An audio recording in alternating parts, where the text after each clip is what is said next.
पीले दांत वाली बहू। रंजना कभी ब्रश नहीं करती थी। उसे कितनी बार उसके माँ बाप ने डांटा, लेकिन उसका कोई असर उस पर होता ही नहीं था, जिस कारण से उसके दांत पीले पीले हो जाते हैं। शादी के बाद अरे बहू, वैसे तो तुझ में कोई कमी नहीं है, पर तेरे दांत इतने पीले कैसे हैं बेटा? कैसे मतलब? कोई सर्जरी थोड़ी ना कराइए। वो तो क्या नाम, मैं ब्रश नहीं करती थी तो पीले हो गए। अब क्या करूं? आप कहें तो लाल करवा लूं या फिर काले? यार ये क्या है, क्यों माँ से लड़ रही हो? लड़ रही हूँ? अरे मैं लड़ रही हूँ या ये बोल रही है कि दांत पीले हैं, पीले। अरे तपस्या थोड़ी ना की है इन्हें पीले करने के लिए। बकायदा ब्रश नहीं किया है 20 साल तक, तब जाकर। छी, कैसी बात कर रही हो? ये उस वक्त तो पीले नहीं थे जब हम लोग तुम्हें देखने आए थे। अरे तब साफ करवा लिया होगा डेंटिस्ट के पास जाकर। अब देखो कैसे पीले पीले लग रहे हैं। रंजना सास की तरफ गुस्से से देखती है। फिर शुरू हो गई पीले पीले पीले। अरे पीले तो तब भी थे जब मेरे हाथ का रसगुल्ला उड़ा उड़ा कर खा रही थी और बोल रही थी, लड़की नहीं गुणों का खजाना दे रहे भाई साहब आप। खैर, अब वो लोग करते भी तो क्या करते, पीले दांत वाली बहू पल्ले पड़ी थी तो झेलना तो था ही। एक दिन कीर्तन में रंजना गाना गा रही थी।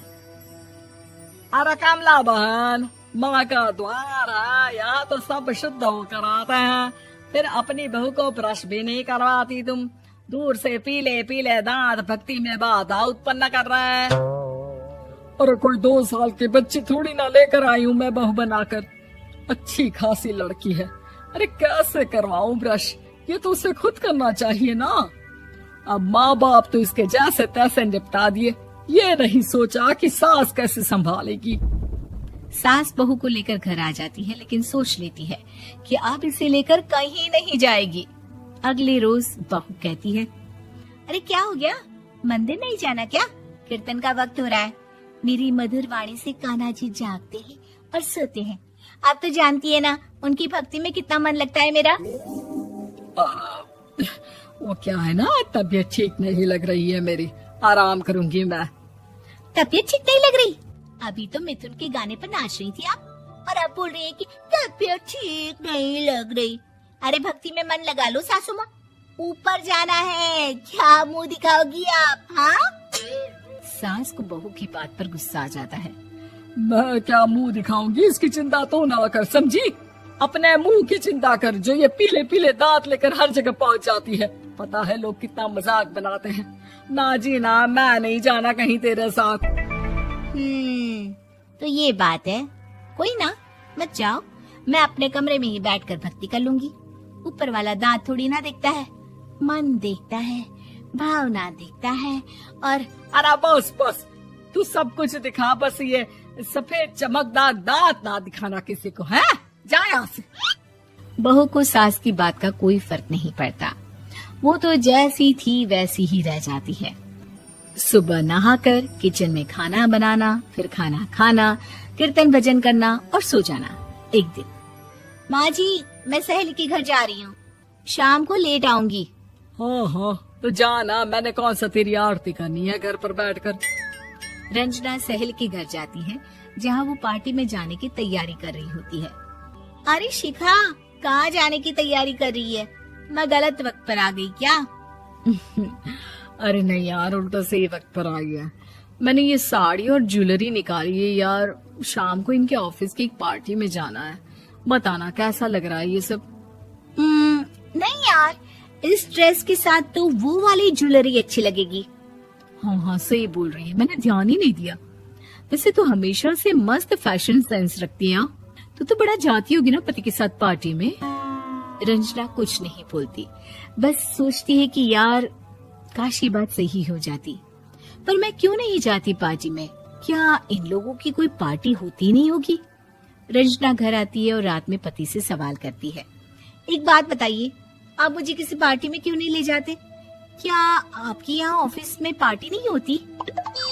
पति बेचारा क्या कहता कि दांत पीले हैं तुम्हारे इसलिए। अरे कोई पार्टी होती नहीं हम लोगों के ऑफिस में, तो कहाँ से लेकर जाऊं? और मार्केट, मॉल, कहीं वीकेंड घूमना, कहीं तो। अरे यार सारे हफ्ते में एक छुट्टी मिलती है, तो सोचता हूँ कि आराम ही कर लूं। क्यों?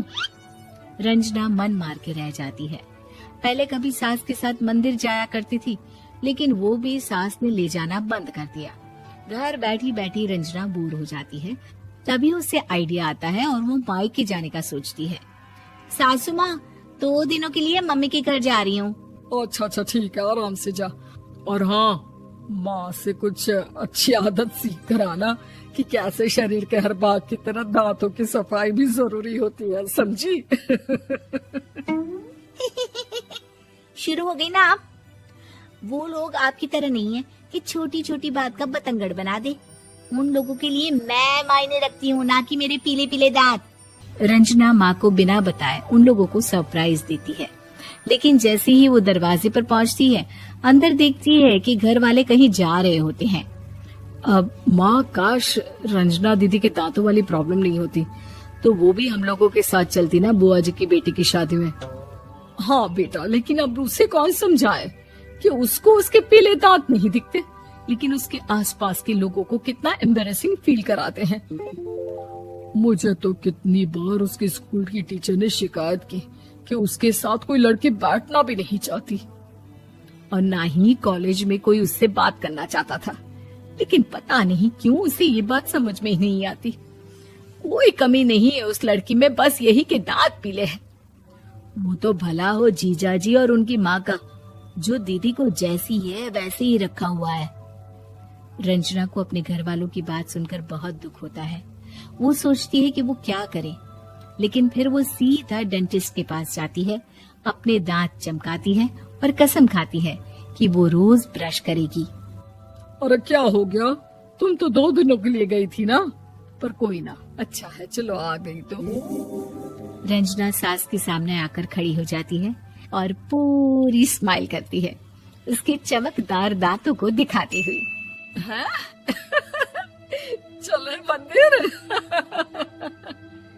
माँ, मुझे माफ कर दीजिए, मैंने आप लोगों को बहुत एम्बैरेसिंग फील करवाया।